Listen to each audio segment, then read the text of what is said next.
Smagu yra tai, kad kompanija galvoja ir apie tuos, kurie ateityje galbūt pasiekė jau tam tikrą lygį, tačiau jiem kas viskas ir baigėsi, ir atlyginimas, ir motyvacija. Yra kiekvieną mėnesį išimama 8,5% iš pasaulinės FM Group World apyvartos. Ir pirmas pasiekė 20 ir dar savyje saugino dar vieną lyderį. Jis tampa perlinė orchidėja. Kiekvieną mėnesį iš FM Group World apyvartos yra išimami iš uždirbtų pinigų 4% ir šita suma yra padalinama visom tuo metu esančiom pasaulyje perlinėm orchidėjom. Tai jau yra dar papildomas trečias nemažas jūsų uždarbis. Sekantis lygis yra purpurinė orchidėja, jai pridedama dar 0,5%, sekantis lygis auksinė orchidėja dar 0,5% ir, kaip minėjau, deimantinė orchidėja 8,5%. Kadangi mes turim deimantinę orchidėją savo rate, aš nesigilinsiu, aš dar ne deimantinė, aš tik siekiu, paliksiu Irenai papasakoti iš savo patirties, kokį atlyginimą gauna ir kaip jisai atrodo. Plius, prie visų šitų lygių yra labai gražios motyvacinės dovanos. Nedidelės, bet džiugios. Nuo perlinės orchidėjos jum yra dovanojamas A klasės Mercedesas, nuo purpurinės C klasės, nuo auksinės S klasės, E klasės, atsiprašau, ir deimantinė orchidėjai S klasės Mercedesas. Dovanotam arkliui dantis nežiūrima, kai kam sako Mercedesas man ne mašina, na ką padarys. Pavyzdėlis. Tarkim, įsivaizduokit tokį modelį, kad jūs radot 6 žmonės, kuriuos išmokinot, o čia ir yra viso tinklinio marketingo pagrindas, tai yra surasti žmogų ir išmokinti jį padaryti tai, ką padariau aš. Surasti kitą žmogų ir išmokinti jį surasti dar kitą žmogų. Tai jūsų 6 žmonės, kiekvienas surado po 6. Štai esat jūs. Tuoj pamatysit, kodėl su tokia didelė šypsena. Pirma jūsų linija, kaip minėjau, yra pirmi jūsų surasti 6 žmonės. Antra linija, tie 6 surado kiekvienas po 6, reiškia 36. Trečia linija, kiekvienas rado po 6, 216. Ketvirta linija, 1296 žmonės. Bendrai jūsų struktūroje jau yra 1555 žmonės. Visi šitie darbuotojai, bendradarbiai, kolegos, vadinkit kaip norit, daro pakankamai nedidelę apyvartą. Šitas pavyzdys yra paskaičiuotas su pakankamai nedidelė apyvarta. Jie per mėnesį nuperka po 5-6 klasikinės kolekcijos kvepalų buteliukus. Tikrai dėl savęs, dėl artimųjų, dėl pažįstamų. Su tokia apyvarta jūsų atlyginimas apie 7800 litų ir jūsų kieme stovi C klasės Mercedesas. Dabar matot, dėl ko tokia didžiulė šypsena. Tai va, tai yra tikrai netaip sudėtinga ir kaip sakė vienas per webinarą vedantis lektorius, kurį transliavo iš Anglijos, jis ne mūsų grupės narys, bet man labai patiko jo žodžiai, kad tinklinis marketingas, jeigu jūs galvojat, kad čia reikia, daugelis iš mūsų taip sako, oi, tai čia reikės pardavinėti. Yra klausimas, reiškia, jūs mėgstat pardavinėti, jeigu jūs taip norit pardavinėti, taip. Tinklinis marketingas yra būtent tiem, kurie nemėgsta pardavinėti. Jūs susikurkite apyvartą, susikurkite didelę grupę per visą pasaulį ir turėkite apyvartą, tarkim, jūsų grupė tampa 100 000 narių per pasaulį, taip. Per mėnesį šitie nariai daro apyvartą po $1. Jūsų bendra apyvarta 100 000. Va, jums ir visas verslo planas. Na ir kaip minėjau, būtent, kad būti sėkmingam, reikia investuoti tikrai nedidelę 160 litų sumą, kaip matote, atsiperka paskui su kaupu ir labai dideliu. Aišku, turėti tikslą, nuolat atkakliai to tikslo siekti ir įgyvendinti savo svajonės. Na, o jūsų kieme tada gražiai važinėsis šitokie Mercedesai. Tai buvo trumpa įžanga tiem, kurie galbūt dar neturi informacijos. Tačiau mes patys priėjom tokį tašką, kai ateina laikas, kai reikia pradėti šnekėti žmonėm, kurie jau dirba. Jau turi grupę, jau turi kažką daryti, kažką veikti.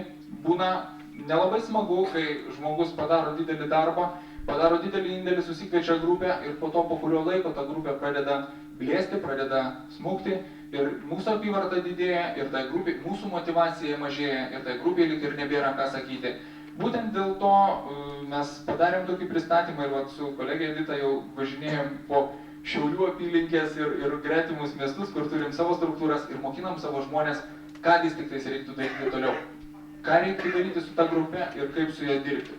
Galbūt kai kurios frazės jums pasirodys ir žinomos, ir nenaujos, bet galbūt kai kas išgirsit ir naujos, pakankamai įdomios informacijos. Tinklinės rinkodaros pagrindai.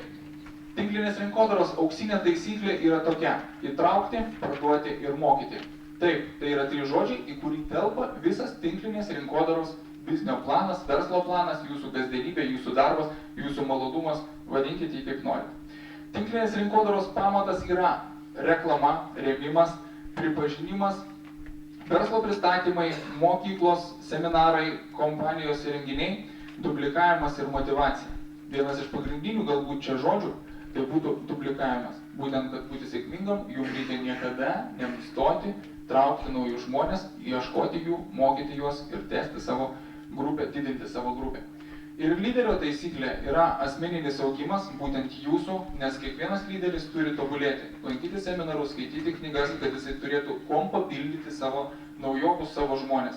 Nes tie žmonės, kurie atėjo vėliau pas jūs, atėjo kartu su jumis, jie laukia iš jūsų naujos informacijos. Reiškia, kad jūs jom pateiktumėt, jūs turite tobulėti patys.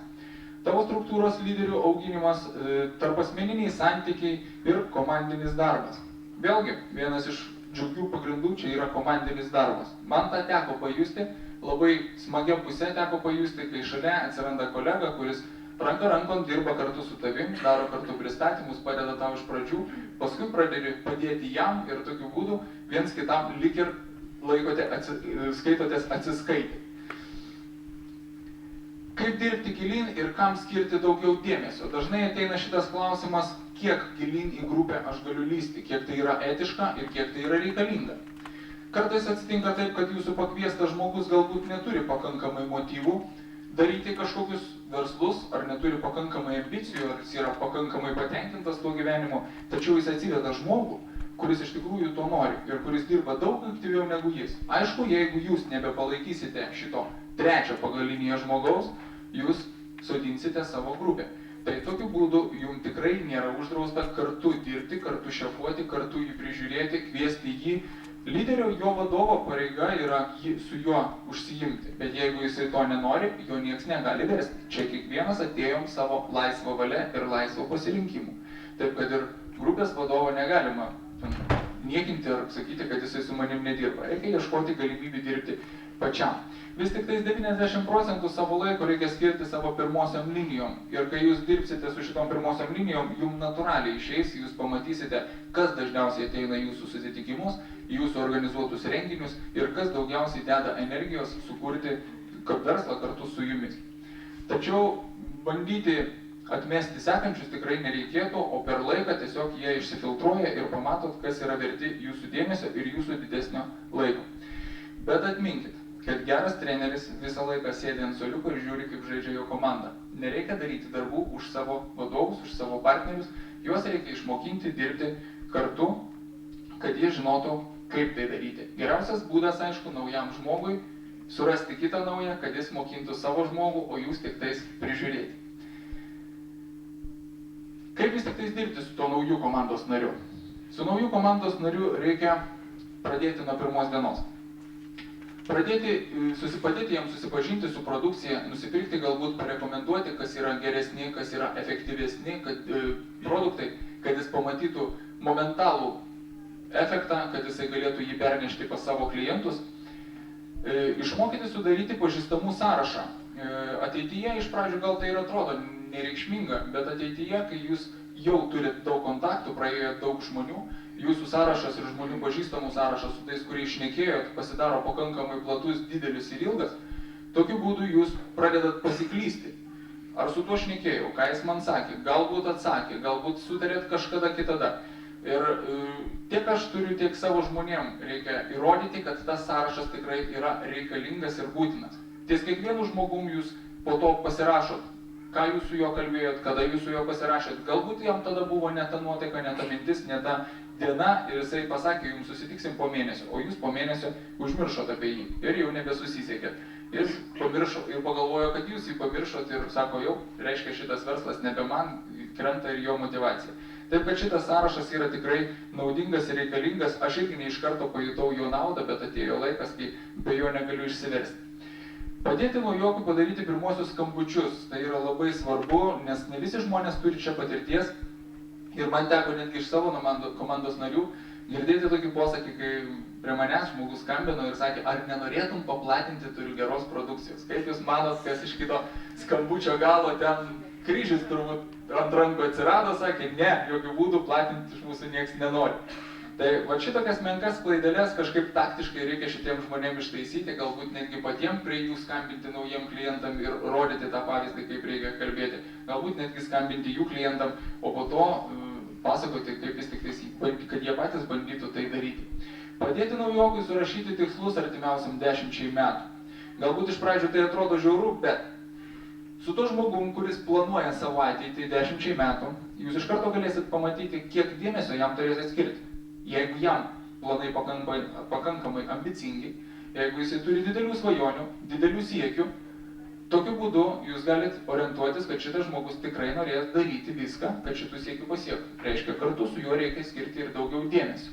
Jeigu žmogus sako, ne, 10 metų man per ilgai, čia tik tais metam, reiškia, gal ir dėmesio jam turėsit skirti šiek tiek mažiau.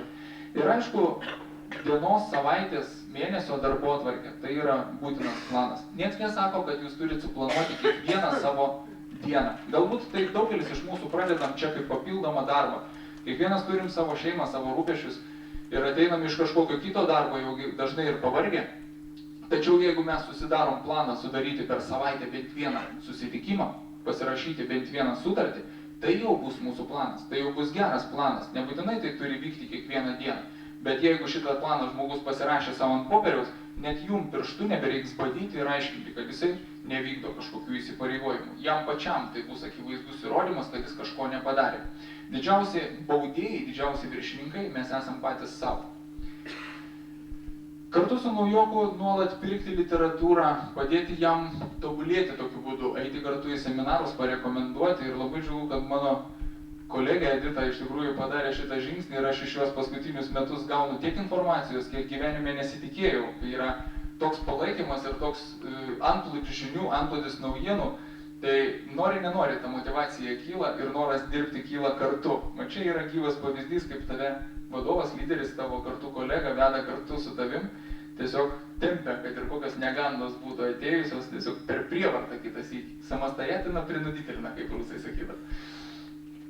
Parengti naujokui pirmasis darbo priemonės, tai aišku, kad jam būtų tai patogesnis darbas, įvairūs lankstinukai ar kažkokios kitos priemonės, kuriuom naudojatės jūs, kad parodyti jam, kad tai bus paprasčiau, gal ir jam tai patiks.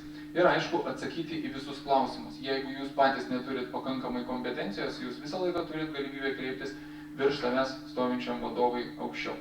Na ir dar vienas pavyzdėlis, kaip vis tik tais greitai kuriasi struktūra.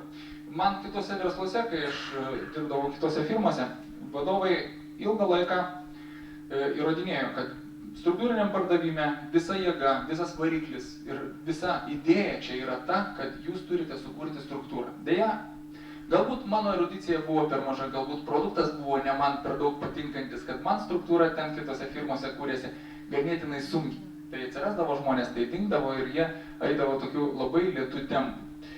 Čiagi per pirmus metus, kai pamačiau, kokiu tempu čia didėja, kad tai yra plataus vartojimo prekė ir kaip tai padaryti nesudėtinga, va tada aš supratau, kokia nauda iš struktūros. Įsivaizduokite tokį modelį, kad vėlgi jūs radot vieną žmogų ir išmokinot padaryti tą patį, surasti vieną žmogų. Pirmą mėnesį jūsų struktūroje 1+1 yra 2. Taip? Po 6 mėnesių jūs turėjote 32 žmonės, kurie surado kitus 32, reiškia jūsų jau 64 per pusę metų. Praeina dar pusę metų ir dirbant tokiu tempu, jūsų struktūra tampa 4000. Va čia yra tas didžiausias variklis, kai jūs išmokinat savo žmonės daryti, kviesti, aiškinti ir motyvuoti kitus žmonės. Jums nebūtina apibėgti visų šitų 4000, fiziškai to neįmanoma padaryti, bet jums reikia rasti tuos, kurie norės tai kartu daryti su jumis ir kviesti kartu žmonės. Tačiau reikia pasakyti ir kitą pusę. Ir naujokus aš vis tik tais linkęs su tuo supažindinti vardan to, kad jie nenusiviltų pačiom pirmom dienom. Yra ir kita statistika, žiauri, bet jau patvirtinta, ta vadinama 20% statistika. Pakviesi 10 žmonių, į susitikimą ateis 2. Surengsi 10 susitikimų, sutartį iš tų 10 surašo 2. Įtrauksi 10 žmonių, dirbti pradės iš jų 2. Pradėsi dirbti su 10 žmonių, po 90 dienų iš jų lieka 2.